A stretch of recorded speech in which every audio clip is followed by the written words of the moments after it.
అందరికీ నమస్కారము.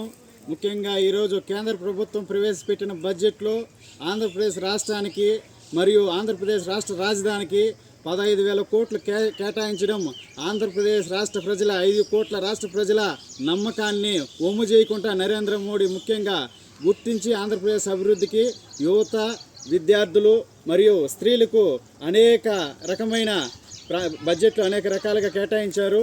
ముఖ్యంగా పోలవరం ప్రాజెక్టుకి పూర్తిగా నిధులు కేటాయించినారు.